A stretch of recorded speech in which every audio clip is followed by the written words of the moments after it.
Bueno,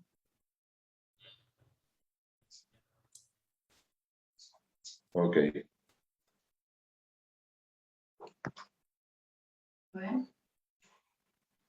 Bueno, ¿cómo les va? Esperen que sacamos esto. Buen día, doctor. Hola, Buen buen día. día. Buen ¿Cómo día. están? ¿Cuántos somos? 60 en este momento, Cristian. 70. Bueno, bien. ¿Ahí me ven bien entonces? ¿Me ven todo bien? Sí, perfecto. Sí, todo bien. Perfecto. Ok. Bueno, vamos a arrancar. Yo soy Cristian Sánchez, soy jefe de endoscopía de GEDIT, que es un centro de endoscopía privado, y soy ex residente de la quinta cátedra y del servicio de gastroenterología del Hospital de Clínicas. Vamos a hablar de hemorragia digestiva, vamos a dar un pantallazo global de hemorragia digestiva, donde vamos a tener, vamos a hablar de la patología de la endoscopía alta y baja, y allá vamos. A ver.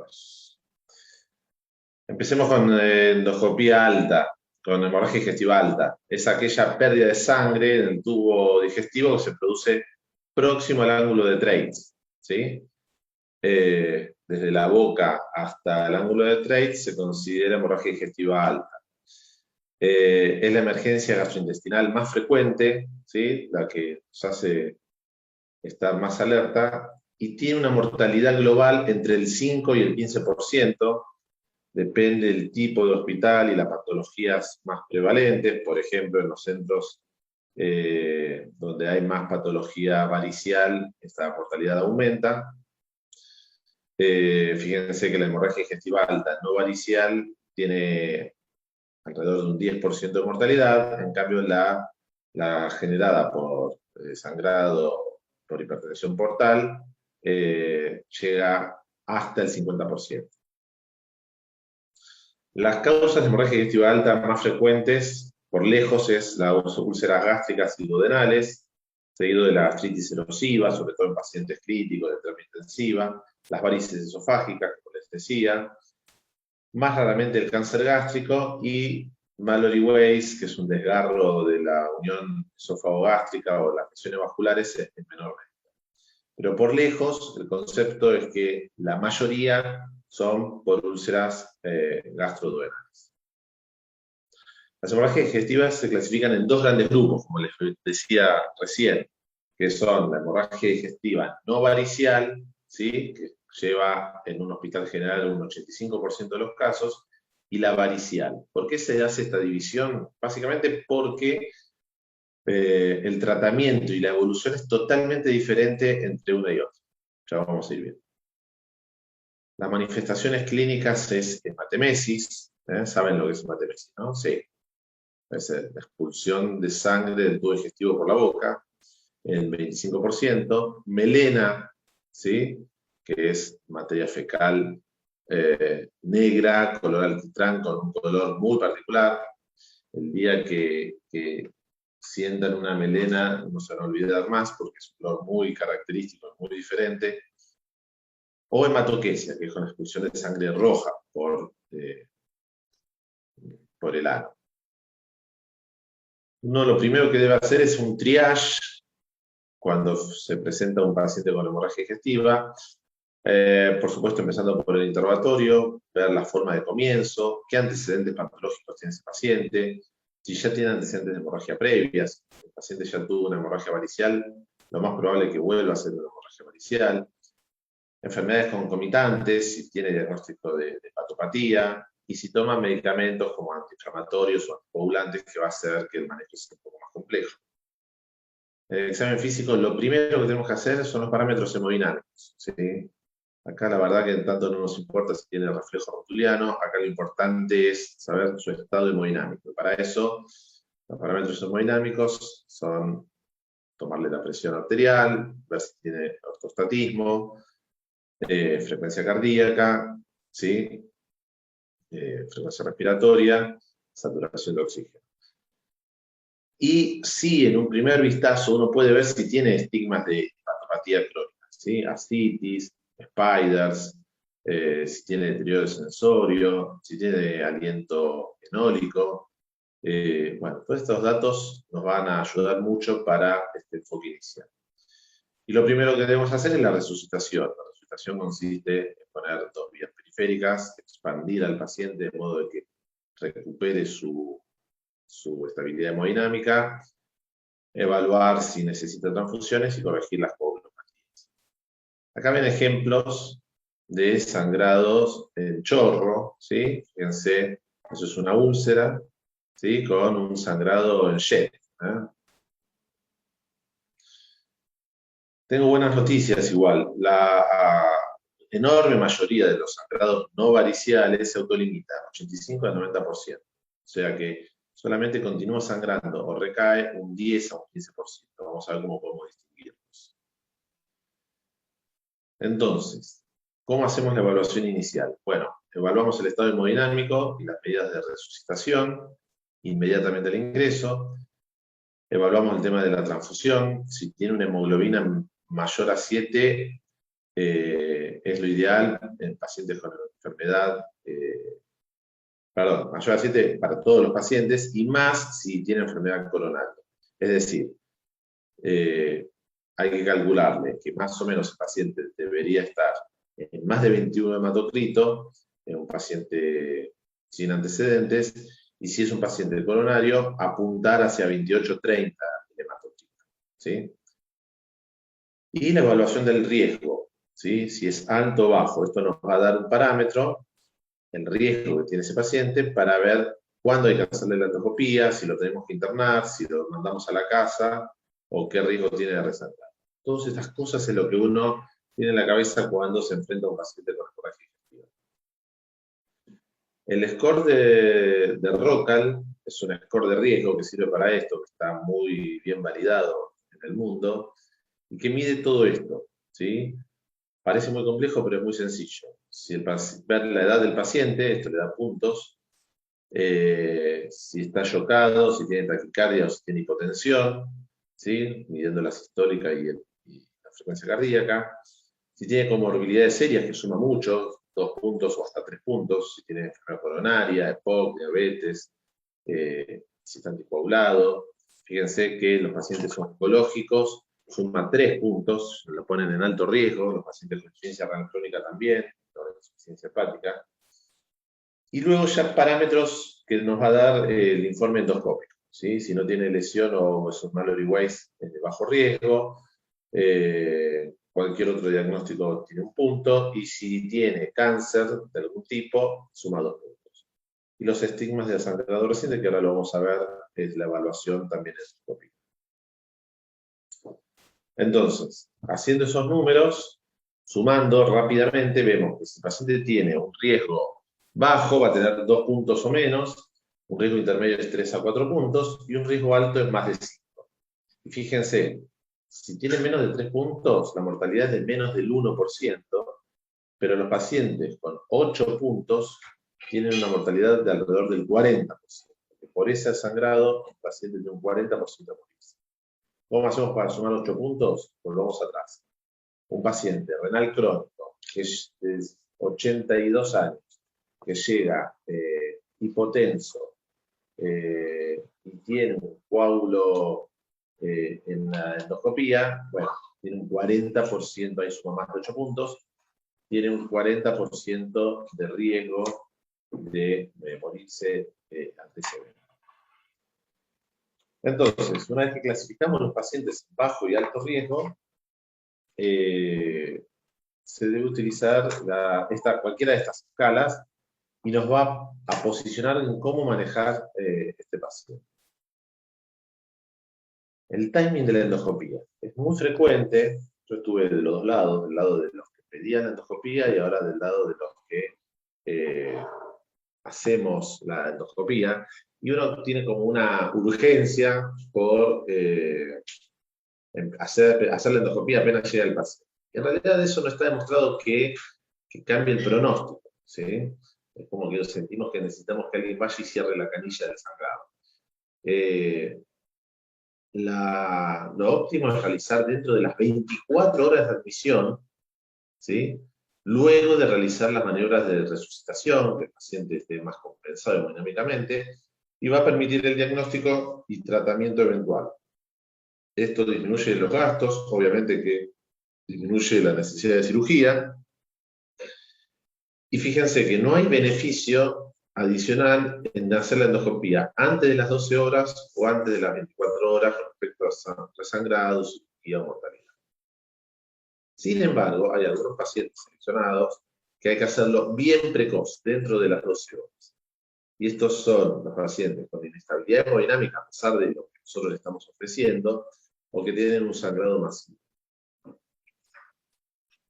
Ahora bien, cuando se hace la endoscopía, si el paciente presenta úlcera, va a haber estigmas de sangrado que nos van a dar un pronóstico con respecto a la evolución. Fíjense, si el paciente tiene un sangrado activo en chorro, como vimos en esa primera foto, se llama Forrest 1A, esta se llama Forrest. Si es un vaso visible no sangrante, se denomina 2A. Si tiene un sangrado venoso, así como un goteo, es 1B. Si uno ve un coágulo adherido, 2B. Mancha parda, 2C. Y si tiene un fondo de úlcera limpio, es un Forrest 3. A mayor Forrest, menor riesgo de resangrado y mejor pronóstico. Los primeros 4, como ven ahí, son los que tienen peor pronóstico. Ahora bien, el riesgo de resangrado, fíjense. En el sangrado en chorro, el riesgo de resangrado, como vemos en esa foto, es del 90%. O sea, la posibilidad de que vuelva a sangrar el paciente es altísima. Con un vaso visible, que es esto, esta cosita, esta manchita negra, esta protuberancia, eso es un vaso visible que no está sangrando, pero que está ahí a punto de sangrar, tiene hasta un 50% de resangrado. Y un coágulo adherido, que es esto que ven acá, esta manchita plana, negra, que se apoya sobre la úlcera, tiene un 33% de resangrado. Entonces, en los pacientes con alto riesgo de resangrado, debe realizarse tratamiento endoscópico. O sea, el endoscopista debe ofrecer tratamiento porque eso va a permitir bajar el riesgo, ¿sí? En el 1A, 1B y 2A está bien consensuado que hay que hacerlo siempre el tratamiento. Es tema de discusión que escapa esta clase en Forrest 2B. Ahora, en las Forrest 2C y 3 no hay indicación de tratamiento endoscópico porque se sabe que el riesgo es menor al 5% de resangrado. ¿Qué usamos los endoscopistas? Un montón de cosas podemos usar, depende de la disponibilidad de donde estamos. Tratamientos inyectables como adrenalina, que es el más común y el que más disponible está en cualquier lado. También se puede inyectar algunos esterosantes, como el alcohol o el fluidocanol. Hay métodos térmicos, ¿sí? Que es la electrocoagulación, el argonplasma, que son ya sea tocando la úlcera o forma de no contacto. El argonplasma es una forma de no contacto. O métodos mecánicos, que es poner un clip o una bandita elástica que se usa sobre todo en los sangrados mariciales.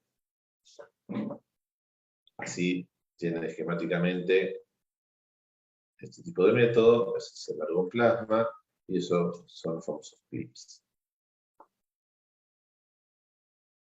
¿Qué se hace con eso? Lo que se hace es, se inyecta, ¿sí? Acá ven en la figura 2, en los costados de la úlcera de modo tal que hacen un colapso de ese vaso que está sangrando, ¿sí?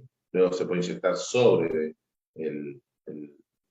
la úlcera misma y por efecto de compresión genera el cese del sangrado. Es como poner el dedo cuando nos sangra algo en piel y que uno hace compresión. Bueno, el efecto mecánico es parecido.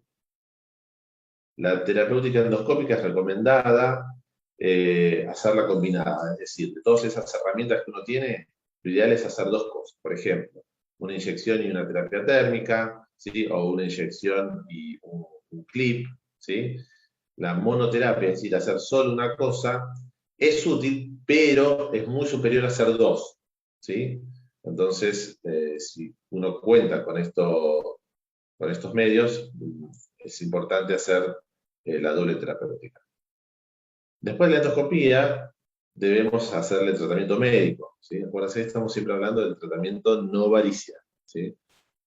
Donde la mayoría son sangrados por úlcera. Y ahí, bueno, está indicado el omeprazol endovenoso en los pacientes de alto riesgo, que ya dijimos que depende del Forrest, que nos va a decir el endoscopista, o omeprazol vía oral en los Forrest de menor riesgo, como el 12 y el 3. ¿Hay que repetir la endoscopía?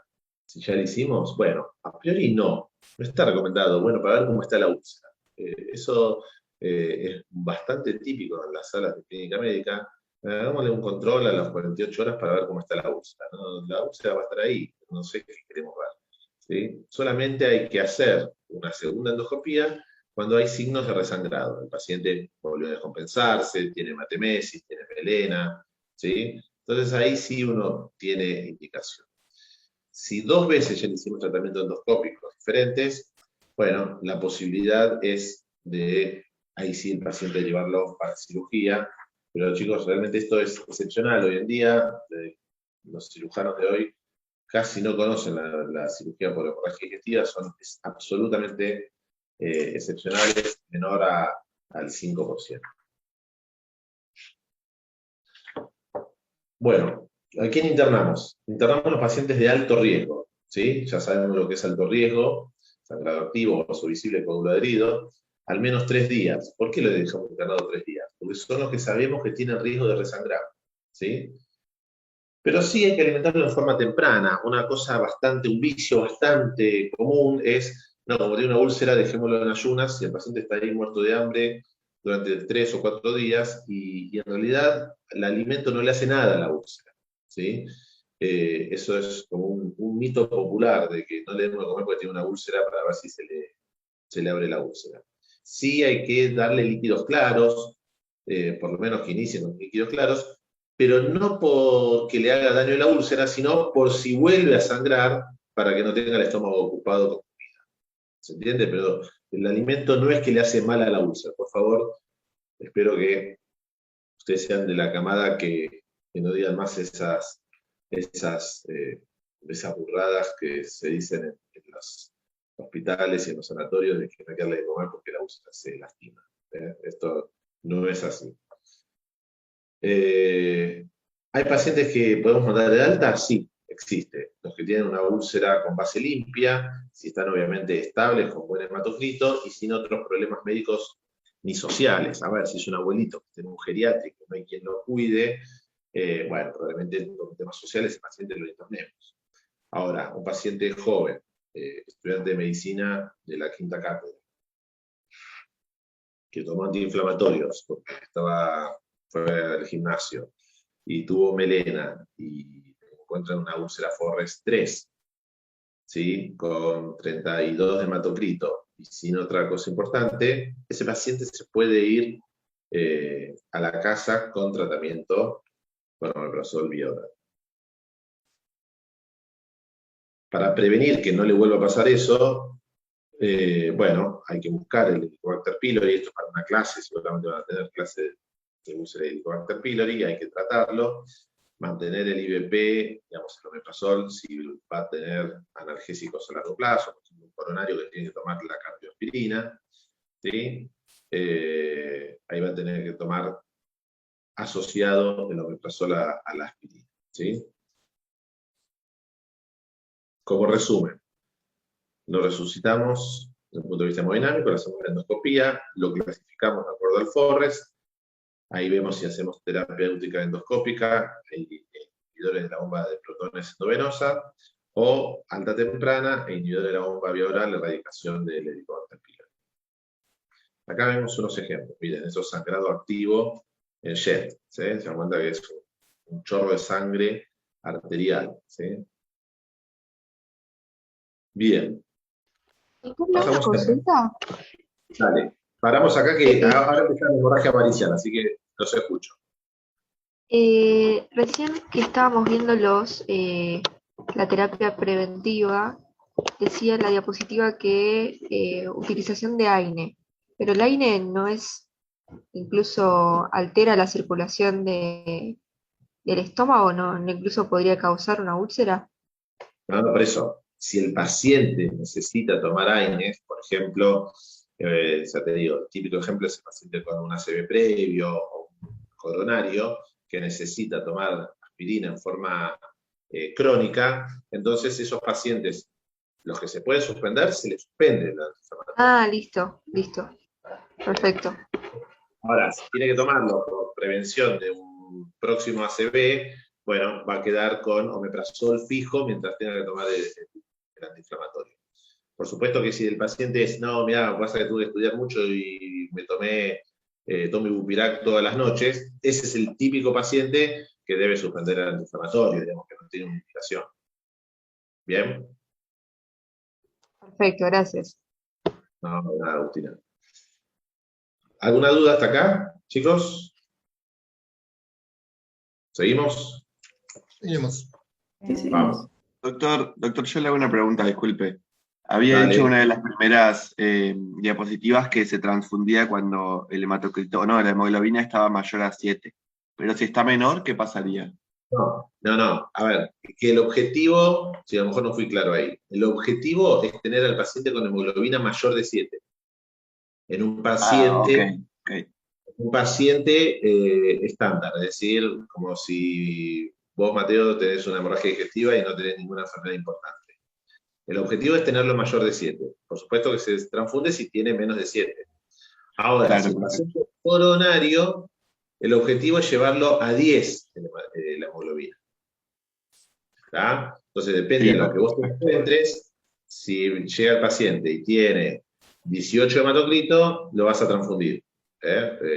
Chico joven con hemorragia digestiva y 18 hematocritos se transfunde, porque vos apuntás a que tenga 21 o 22 hematocritos como mínimo. Ahora, un señor de 70 años, coronario, y viene con 25 hematocritos, también lo vas a transfundir, porque ese, como es coronario, necesitas que el hematocrito lo lleves a 30. ¿Se entendió? bien, perfecto, sí, gracias. Ok. Bueno, vamos a sangrado varicial. El sangrado varicial tiene que ver con hipertensión portal, ¿no? Lo conocen, es en los pacientes cirróticos, ¿sí? Y fíjense que aparecen varices esofagogástricas en 1/3 de los pacientes con cirrosis compensada y en más de la mitad de los pacientes con cirrosis descompensada. En la vida del paciente cirrótico hay una tasa de crecimiento de 7% de aparición de varices por año, ¿sí? Y es otro tipo de patología, muy diferente a la que estuvimos hablando recién, ¿sí? La tasa anual de primer sangrado es del 12% por año, sobre todo en las varices grandes, y el alto riesgo se da, según el tamaño, si esas varices tienen unos puntitos rojos, ¿sí? O si tiene una enfermedad hepática avanzada. La clasificación de Child es una clasificación de hepatopatía crónica, que se divide en A, B y C. Las B y C tienen más riesgo de sangrado. Fíjense, la tasa anual de recurrencia de sangrado es de hasta un 60% del sangrado varicial. Es un montón. O sea, un paciente cuando sangra por varices, si uno lo deja a su libre evolución, más de la mitad de esos pacientes van a volver a sangrar dentro del año, ¿sí? Y la mortalidad tras cada episodio es de un 15 a 20%. Si es Child C, peor pronóstico, hasta 30%. Esto también escapa a la clase de hoy, pero para que tengan una idea, si es que no lo conocen, la clasificación de Child, ¿sí? Que evalúa el estado de la hepatopatía con estos parámetros. Cefalopatía, la citis, la bilirrubina, la albúmina, el tiempo de protrombina, ¿sí? Y esto da distintos puntajes y de acuerdo a eso se clasifican A, B y C, como ven ahí abajo. Hay una clara relación entre la clasificación y el riesgo de ese paciente, entre otras cosas, con los sangrados. La clasificación de las varices esofágicas, hay muchas. Esta es una de ellas, que tampoco es la que más me gusta. Hoy ya cada vez se simplificó más y se dividen en pequeñas y grandes. Y uno sabe que las grandes son las que tienen mayor riesgo de sangrado y pequeñas son apenas cordoncitos menores a 5 milímetros. Este es otro tipo de clasificación de acuerdo a la ubicación. Las esófago-gástricas que van por la curvatura menor, las GOP1, estas que ven acá, son las más frecuentes, ¿sí? Vienen del esófago y se extienden hacia la curvatura menor. Las GOP2 son las que van hacia el techo. Las varices gástricas aisladas, es decir, solamente de techo, son las IgB1, ¿sí? Y las que son en cualquier otro sector, que estas son muy raras, menos el techo, son las IgB2. Las IgB1 y las GOP1 son las más frecuentes, y la IgB1 son bastante difíciles de tratar, tiene un tratamiento muy específico. Indicadores de mal pronóstico. Bueno, como dijimos, Child-C, el sangrado activo durante la endoscopía. Si el endoscopista entra y dice, che, estaba el esófago lleno de sangre, ese paciente le suele ir mal.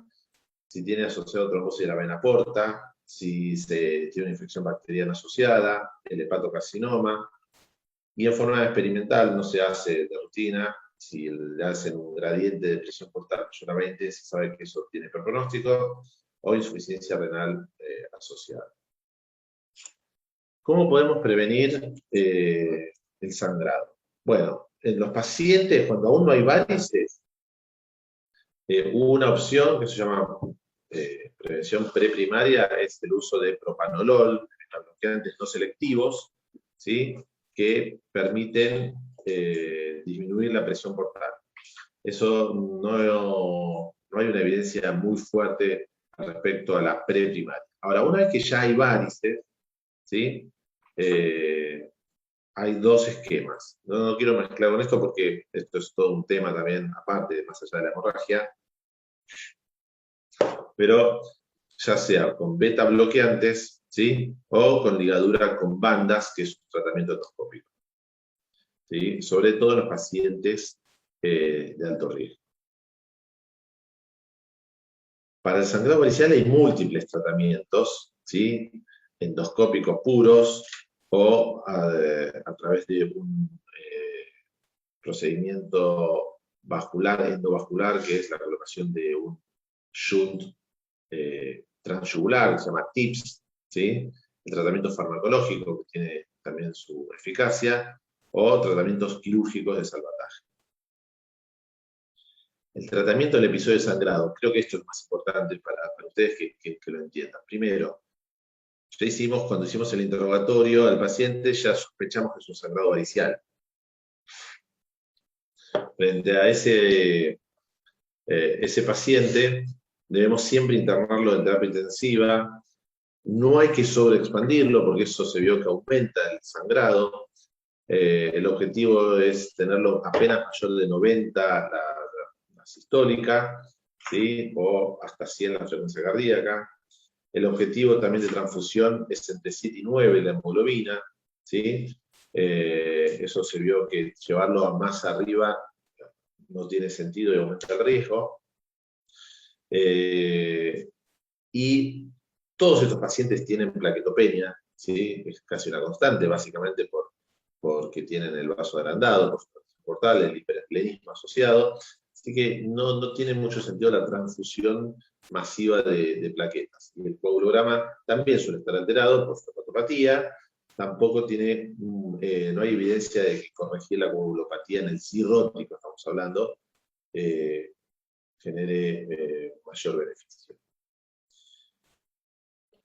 Estos pacientes típicamente se presentan con hematemesis, y recuerden que pueden tener trastornos de la conciencia asociados, por lo tanto hay que proteger la vía aérea, porque a veces no se mueren de sangrado, se mueren de la aspiración por el propio sangrado por la hematemesis.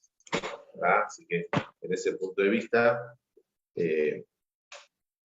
proteger la vía aérea es uno de los pilares del tratamiento.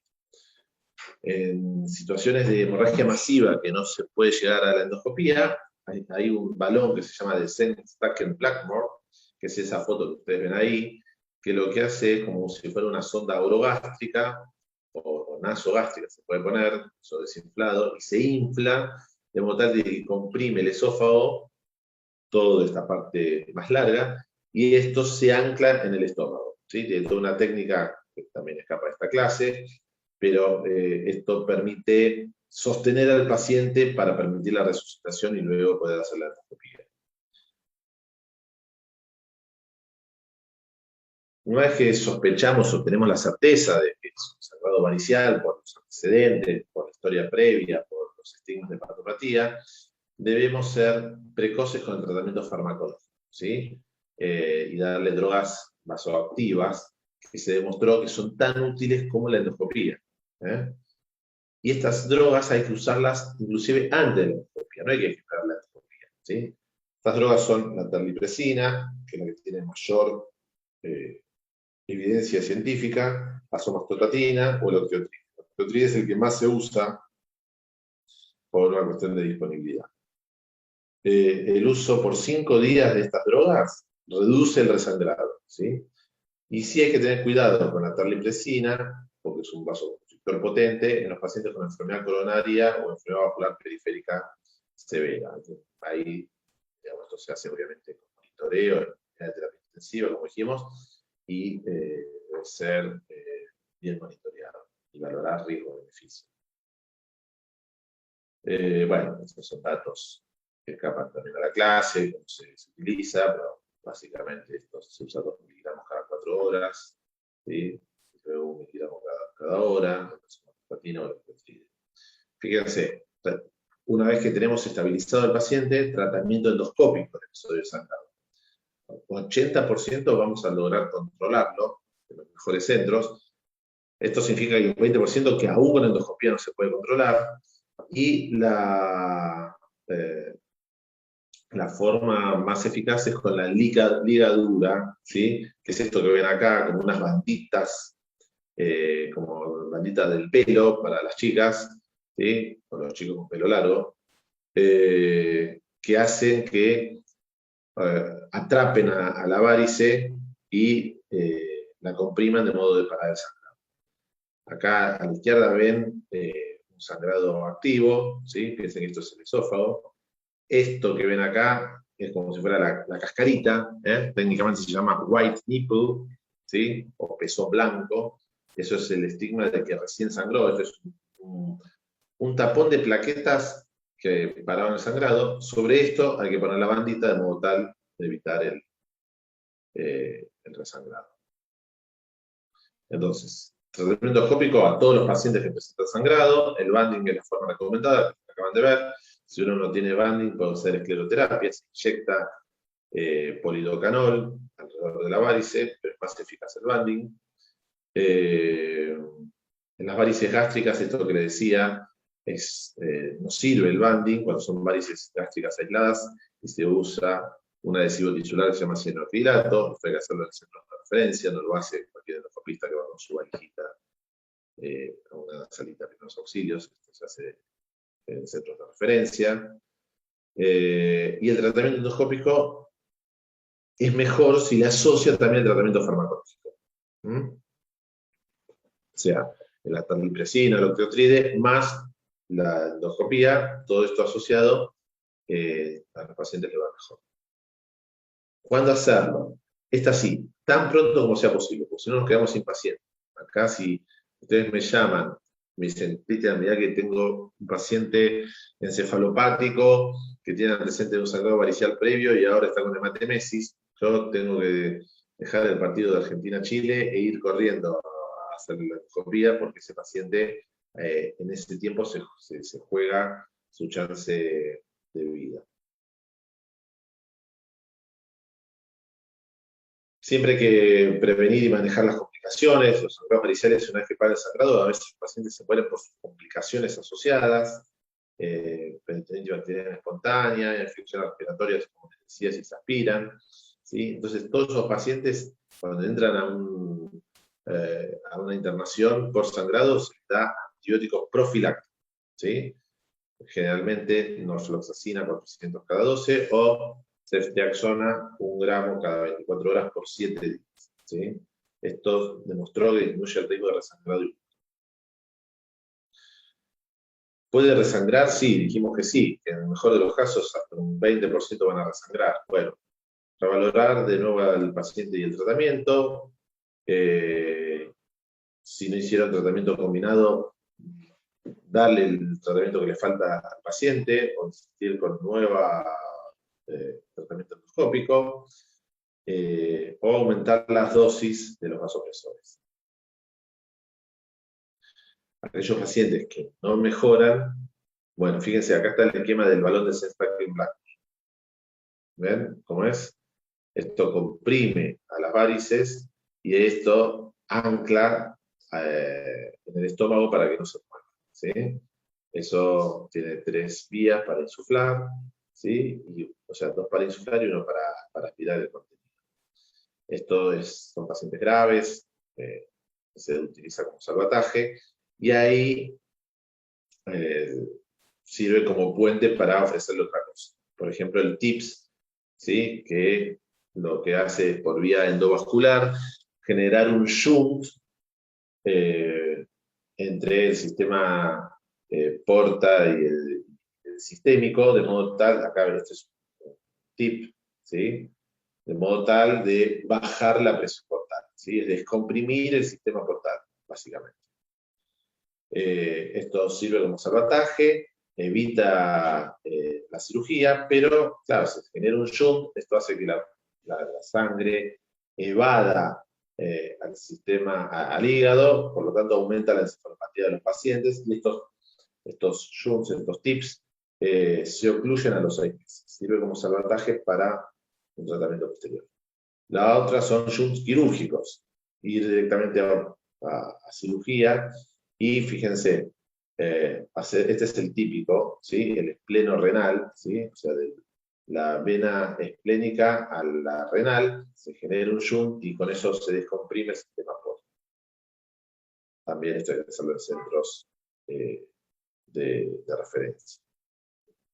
Bueno, zafó nuestro paciente, pudimos evitar que se muera del sangrado, ya no sangra más, bueno, hay que prevenir que vuelva a sangrar, y ahí podemos terminar de ligarle todas las varices que tiene, más asociarle los betabloqueantes, ¿sí? Hay que darle la máxima cantidad de betabloqueantes posible. ¿Cómo vamos a saber? Tomando la frecuencia cardíaca, ¿sí? El objetivo es que el paciente pueda, digamos, viva con entre 50 y 60 latidos por minuto. Eso significa que está bien betabloqueado, y esto hace que baje la presión portal, ¿sí?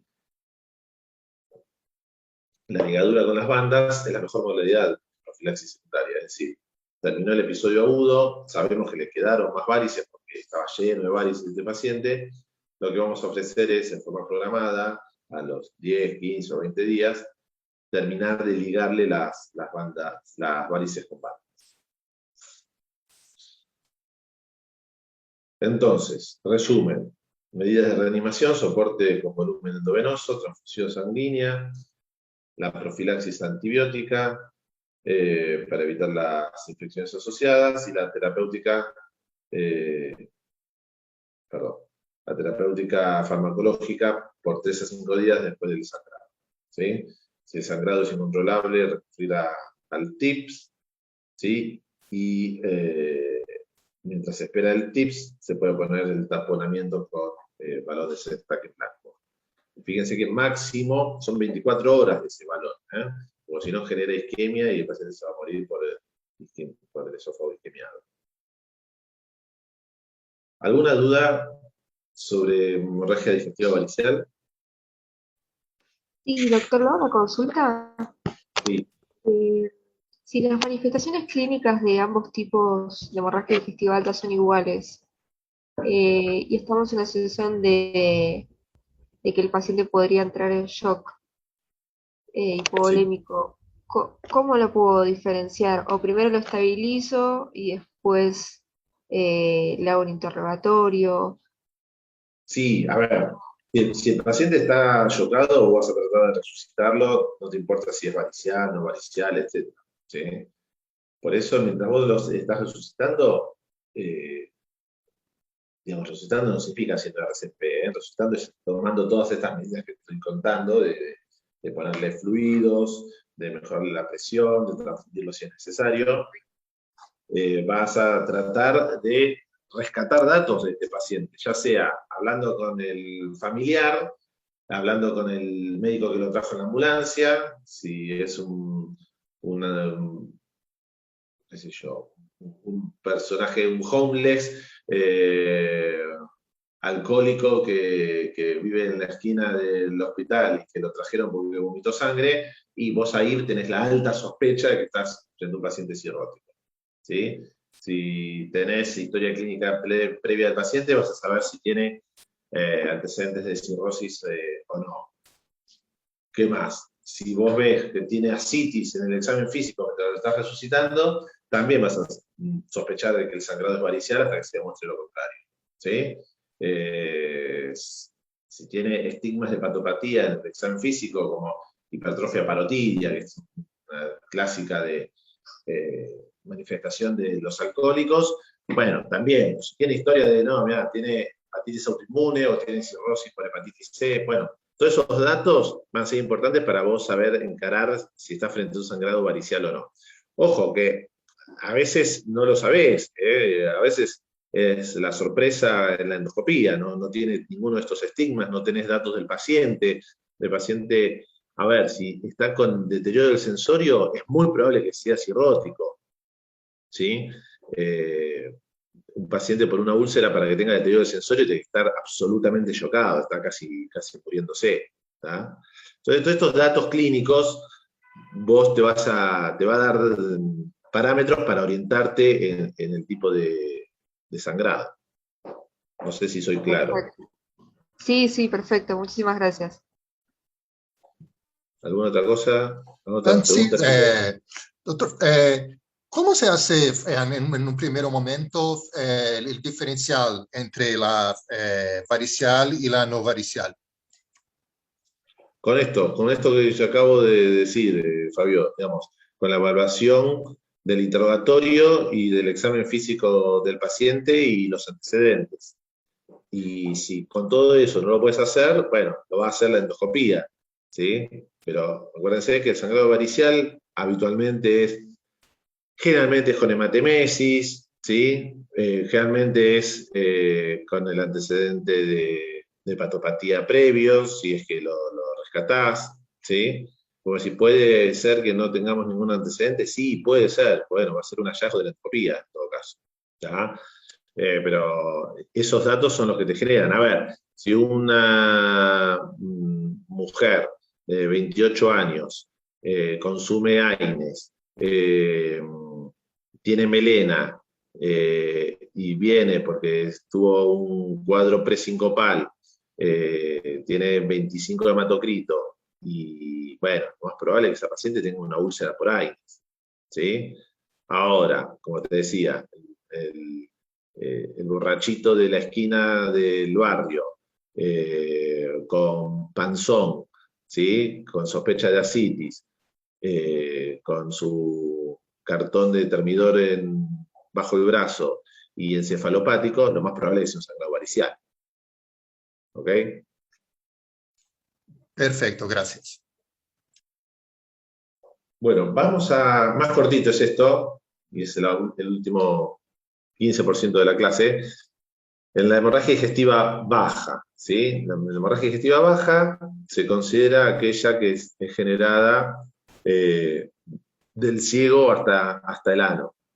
No hablamos de la hemorragia digestiva media, que es aquella que se da entre la hemorragia digestiva alta y baja, pero que es para una clase en especial que escapa a esta clase, que existe también. 5% de los sangrados, pero existe. La hemorragia digestiva baja, la forma de presentación es hematoquesia, es decir, expulsión de sangre roja por el ano, o melena, ¿sí? Con trastorno hemodinámico asociado. O sea, si yo me limpio con el papel y veo una gota de sangre, no tengo una hemorragia digestiva baja, ¿tá? Ahí lo que tengo es proctorragia, probablemente orificial o no, puede ser que sea un cáncer de recto que tenga, no importa, pero no es una hemorragia digestiva baja, ¿tá? Entonces, para concepto de hemorragia digestiva baja es la evidencia de expulsión de sangre por el ano, ya sea roja o negra, con trastorno hemodinámico. ¿Sí? Al menos con taquicardia, al menos con hipotensión o con caída del hematocrito. ¿Sí? Cuando uno tiene esto, obviamente que debemos descartar la hemorragia digestiva alta. Recuerden que dijimos que la melena es un signo de hemorragia digestiva alta. ¿Sí? Y es fundamental usar el dedo. ¿Sí? Debemos hacer un tacto rectal. Si un paciente me dice que está con melena o con hematoquesia, el médico debe comprobarlo mediante un tacto rectal. Recomiendo usar guantes. Bueno, este es un viejo chiste que hago en esta clase. Entonces, si el tacto rectal da positivo, más el cuadro hemodinámico, ahí hicimos el diagnóstico de hemorragia digestiva baja. ¿Verdad? Esto es muy importante, chicos, porque los sangrados hemorroidales son muy frecuentes, o de fisura anal, pero no entra dentro del parámetro del paraguas de la hemorragia digestiva baja. Las causas de la hemorragia digestiva baja es la enfermedad diverticular y las angiodisplasias, por lejos son las causas más frecuentes. El cáncer de colon puede ser, pero no es la forma más frecuente de presentación, la hemorragia digestiva baja. El sangrado post-polipectomía, esto sí es importante. Si en los últimos 10 a 15 días al paciente se le realizó una polipectomía por una screening de cáncer de colon, hasta 15 días después puede presentar sangrado. Entonces, si uno rescata el antecedente de yo me hice una colonoscopía hace 10, 15 días, sacaron un pólipo, pensar que la primera causa ahí, obviamente, es el sangrado post-polipectomía. La colitis ulcerosa, el sangrado hemorroidal severo, ¿sí? Esto es, menos del 5% de los sangrados hemorroidales pueden generar hemorragia digestiva baja, ¿sí? Colitis isquémica, ¿sí? Que se da en pacientes habitualmente fumadores, o la rectitis actínica, que es el daño por radioterapia, típicamente de los pacientes con cáncer de próstata. El diagnóstico. Bueno, acá tenemos varias herramientas: la videocolonoscopía, la angiografía, el centellograma con glóbulos rojos marcados, y ya hablando de cosas antiguas, el colon por enema. Este cuadrito es lo más importante de esta parte de la charla, es qué usamos y en qué momento. A ver, la colonoscopía es muy buena para diagnóstico y tratamiento, es altamente sensible y específica para el diagnóstico, pero tiene la desventaja que requiere preparación y debemos sedar al paciente y tiene su costo, ¿sí? Debido a todo lo que implica. La angiografía también es diagnóstica y puede hacer tratamiento, tiene la ventaja que no necesitamos preparar al paciente, necesitamos vaciarle el intestino con laxantes, pero es poco disponible y es inespecífico. Nos puede decir sangra por el colon derecho porque tiene una lesión vascular, bueno, perfecto. Ahora, si es un sangrado diverticular, no nos va a decir, o si es un cáncer de colon, porque lo que ve es solamente la parte angiográfica. El centellograma con glóbulo rojo marcado sigue figurando en los libros, pero realmente, chicos, no es muy inespecífico. Lo único que ve es si hay sangrado activo en el momento, o sea, uno tiene que enganchar el momento que el paciente está sangrando activamente, o si no da negativo. Obviamente que no tiene la chance terapéutica, y tiene la ventaja, sí, obviamente, que no es invasivo. Y el colon por enema puede servir para un cáncer de colon como diagnóstico, obviamente que no tiene la chance terapéutica, pero tiene una muy baja sensibilidad para el diagnóstico etiológico. Entonces, las dos herramientas principales, por lejos, la colonoscopía y eventualmente la angiografía, ¿sí? Para la angiografía también el paciente tiene que estar sangrando activamente, porque si no, no tiene sensibilidad diagnóstica, porque lo que ve es la pérdida de sangre por tubo digestivo en el momento. ¿Verdad? ¿Cuáles son los factores pronósticos en la hemorragia digestiva? Bueno, si necesita más de 4 unidades de glóbulos rojos en menos de 24 horas, habla de un sangrado importante, de inestabilidad hemodinámica, los mayores de 65 años. Si es un resangrado, sangró, paró de sangrar y ahora vuelve a sangrar, y las comorbilidades del paciente. Entonces, en cuanto al tratamiento, depende del diagnóstico y el enfoque inicial, ¿sí? Habitualmente, hoy lo que se hace es colonoscopía precoz, dentro de las primeras 24 horas, porque tiene la opción del tratamiento endoscópico. Sin embargo, el tratamiento en la colonoscopía es bastante menos frecuente que la endoscopía alta, ¿sí? Tiene menos eficacia. Se puede hacer inyección, si uno ve un divertículo sangrando, es raro, pero se puede hacer. Se puede poner algún clip, o argón plasma, que es ese método que les contaba, térmico de no contacto. Típicamente se usa eso para las angiodiplasias. Siempre en la hemorragia digestiva baja tiene que estar el cirujano al tanto, porque estos sí son pacientes que pueden llegar a ir a cirugía. Y en la colonoscopía, a lo mejor podemos no resolver, pero sí podemos darle herramientas al cirujano. Por ejemplo, sangrado masivo, le hacemos la colonoscopía y vemos que tiene divertículos del lado izquierdo nada más. Entonces, sospechamos que el sangrado es diverticular, entonces el cirujano sabe que tiene que ir a operar eventualmente solamente el colon izquierdo y no sacarle todo el colon al paciente con la mayor movilidad. Bien, vamos a un caso clínico integrador. 35 años, hombre, fractura de hombro traumática, tomó AINE 2 semanas por esta fractura, tiene un episodio de epigastralgia de 3 días de evolución, presenta melena de 24 horas de evolución sin descompensación hemodinámica. Al examen físico el paciente está lúcido, 90 de frecuencia cardíaca, 120-80 de TA, un laboratorio con 39 hematocrito, coagulograma normal, y tiene la urea elevada con creatinina normal. Eso se llama disociación ureocreatinina, y es típico de los pacientes con hemorragia digestiva alta. La endoscopía, vemos una úlcera gástrica, Forrest 2C, 2C dijimos que son las bajo riesgo, más una gastritis erosiva antral, y le tomamos biopsia para el Helicobacter pylori. Entonces, estamos frente a un paciente joven, sin descompensación hemodinámica, con una úlcera gástrica Forrest 2C. Score de Rocal, 1. ¿Qué hacemos? Le damos omeprazol vía oral, que coma y que se vaya a su casa. Bajo riesgo, mortalidad menor al 1%. Segundo caso.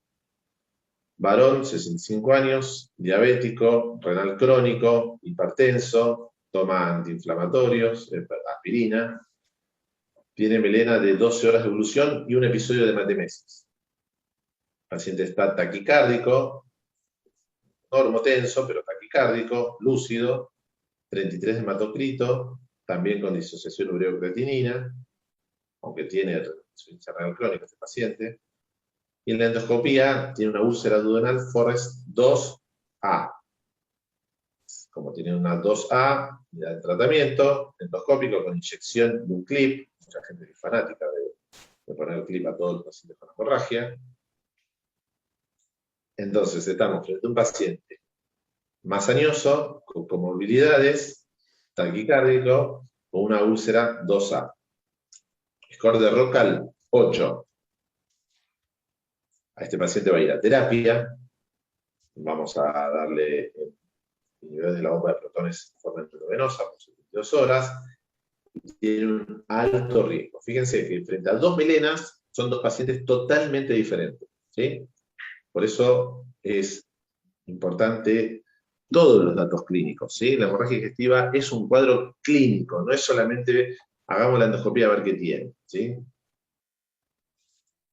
Último caso, 45 años, sabemos que tiene un antecedente de cirrosis por hepatitis C, tiene el antecedente de ascitis, una peritonitis bacteriana espontánea previa y varices esofágicas grandes. Está polimedicado con furosemida, espironolactona, propranolol, norfloxacina.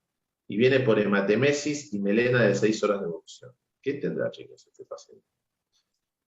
Hipotensión, frecuencia cardíaca 70 por minuto. A ver, este es para el 10. ¿Por qué tiene 70 por minuto si está hipotenso?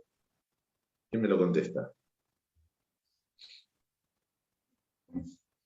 Por el propanolol. Sí, Bueno, por el beta bloqueante. Muy bien. Ahí ya hay 2 10 en la sala. Muy bien. Está beta bloqueado, entonces no esperen la taquicardia, ¿sí? Lo expandimos, le damos profilaxis antibiótica, ponemos el vasopresor que tenemos, hematocrito 22, plaqueta 68.000, esperable, como habíamos dicho, coagulograma alterado, esperable como sabíamos, la urea elevada con creatinina normal, obviamente que en la veda vamos a encontrar varices esofágicas grandes, un white nipple, y se le realiza PAN. Este paciente va a terapia, se pone los vasopresores, antibióticos profilaxis, la expansión y la prevención del síndrome hepatorenal. Alto riesgo de mortalidad, 30%. Bueno, muchas gracias. Déjenme ver si puedo compartirles un videíto rápido. A ver.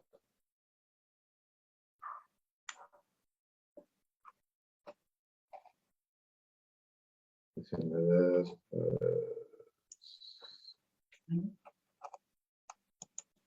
No, se salió. No, se lo devolví. Está bien. Bueno, preguntas. Buen día, doctor. Yo tengo una duda que creo que es básica. Yo tenía entendido que la melena era, digamos, sangre como por ahí, nada, que pasó por el tracto digestivo y básicamente se digirió. ¿Por qué en la hemorragia digestiva baja podría haber melena? Muy bien, muy buena pregunta. Bueno, esos casos se dan en los sangrados de hemorragia digestiva baja de lento tránsito y de colon derecho. ¿Sí? Esa es la respuesta. Es decir, pacientes, por ejemplo, con angiodisplasias importantes de colon derecho y tránsito lento, en realidad hace que la sangre se digiera el colon y puede dar melena. Por eso, si uno tiene melena, es una opción que también sea hemorragia digestiva baja. ¿tá? Pero típicamente uno siempre piensa en una hemorragia digestiva alta. Te lo hago al revés. Un paciente con hemorragia digestiva alta puede tener hematoquesia. ¿Vos qué decís? Y ahora, no sé, pienso que de repente podría ser si tiene el tránsito muy acelerado o algo por el estilo. Exactamente. Si es un sangrado masivo, ¿sí? Saben, la sangre es un estimulante del tránsito del intestino delgado. Entonces, pacientes, si está chocado con hematoquesia, vos tenés que pensar que es una hemorragia digestiva alta. ¿Está? Perfecto. No, porque puede tener alto tránsito. No llega a digerirse, entonces no aparece melena. Entonces, no define por sí misma la hematoquesia o la melena el origen del sangrado. Es todo el cuadro clínico. Hematoquesia con descompensación hemodinámica importante, primero tenés que descartar, ¿te acordás que decía descartar hemorragia digestiva alta? Primero tenés que descartar hemorragia digestiva alta. Y la melena, también, por supuesto, que uno piensa en hemorragia digestiva alta, pero si tiene una endoscopía normal, uno puede pensar en hemorragia digestiva baja. ¿Sí? Sí, perfecto. Bien. A ver, estoy viendo si me están ayudando. Ese, ¿no? Sí. Hola, Hola. doctor. ¿Cómo anda? Hola. ¿Puede pasar las diapos, por favor, después? Sí, les pasamos todo, no se preocupen. Gracias. Doctor, que el tacto rectal sea positivo, ¿qué significa? Significa que ves sangre y no ves materia fecal normal. Después tenés unas varices y tenés un Sí. magre. Ok. A ver.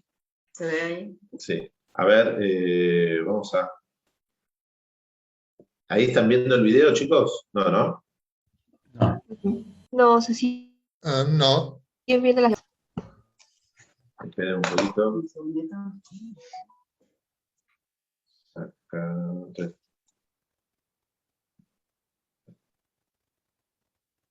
Sería esto, ¿no? A ver si podemos. Ahí. Ahora sí. Ahora sí, ahora sí. Ahora sí. Acá ven sangrado, ¿ven cómo late? Es un sangrado activo. ¿Lo ven el chorro de sangre? Sí. Sí, sí, se ve. Bueno, ahí, esto es en bulbo duodenal.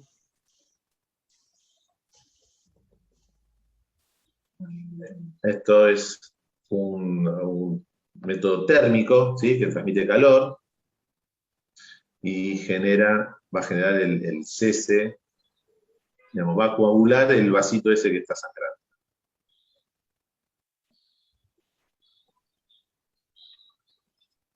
Se llama heater true. No importa, esto es una cuestión técnica. ¿Ven cómo van quemando? Se dan cuenta que ahí alrededor se empieza a estar todo quemadito.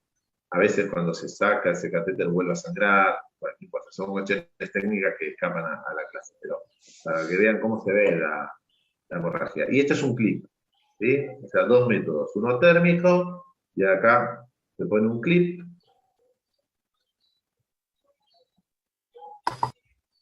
¿Sí? A veces no alcanza con un clip, y hay que poner otro. ¿Sí? Ese es el píloro. ¿Ven que están trabajando a través del píloro ahí en el bulbo duodenal? ¿Sí? Y ahí sí paró el sangrado. ¿Ven? Sí, Sí. sí. Pero este es lindo. Doctor, el hecho de que la hemorragia sea en chorro, nos está hablando, o sea, es consecuencia de la hipertensión portal. Sí, No, no bueno, viene en este caso no. En este caso era una ulcerita. ¿Sí? Fíjense, ahí te contesto, pero miren esto. ¿Sí? Es en el techo gástrico. Miren, ahí está la varice sangrando. Ahí lo estamos viendo de frente. ¿Sí? Una varice que va hacia la curvatura menor. Y esto es la famosa bandita gástrica. Ahí, ¿ven? Ahí está sangrando. Aspiramos. Y ahí se libera la bandita, como la bandita del pelo, como les decía.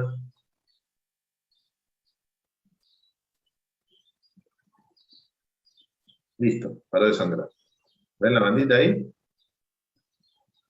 Sí. ¿Sí? Y ahí le estamos poniendo una bandita a otra varice. Todos esos cordones que ven son varices grandes.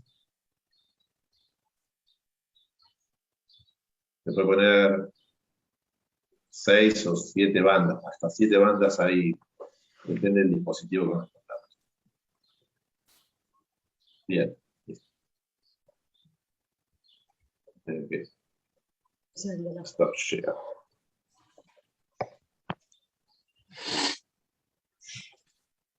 Bien. ¿Alguna pregunta más? Alguien me preguntaba algo de cómo era Cuando el de la sangrado era en jet. eso. Sí.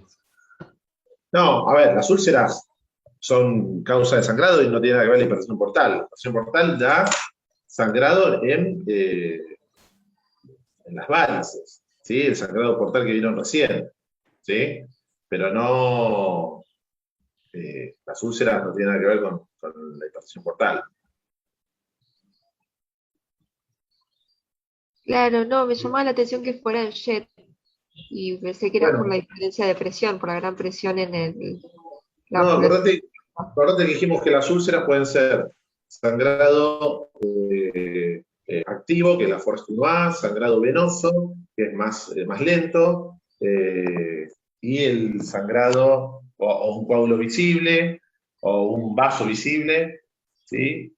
Así que, digamos, eso no tiene nada que ver con el tema de la presión portal. La presión portal es otro tipo de patología que genera las varices con el sangrado, como viste recién, en el sangrado activo del sangrado varicial. Perfecto, gracias. ¿Alguna pregunta más, chicos?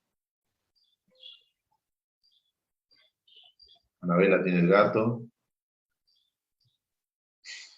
Por curiosidad nada más, ¿por qué se hacía la diferenciación de acuerdo a la localización de la úlcera en el estómago? ¿Cómo? ¿Por qué se diferenciaba las úlceras según la localización en el estómago?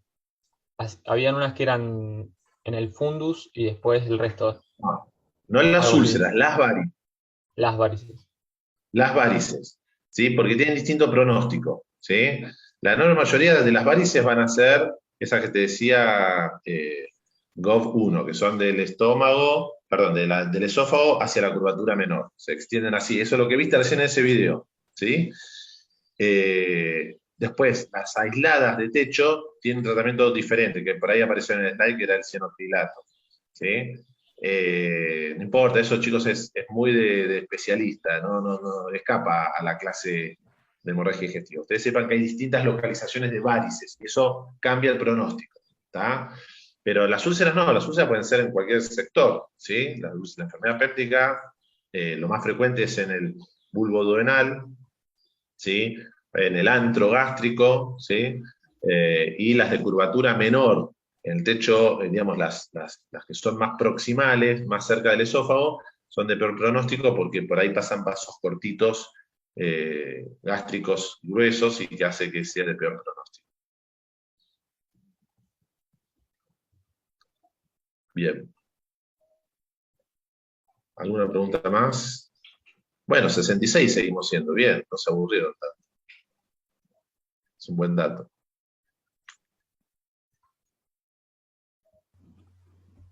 ¿Quedó claro? Igual les mando todos los slides, eso a través de Karina después les llega. ¿Sí? Clarísimo, doctor. Gracias. Bueno, Gracias. nos vemos. Gracias. Hasta luego. Hasta luego. Gracias.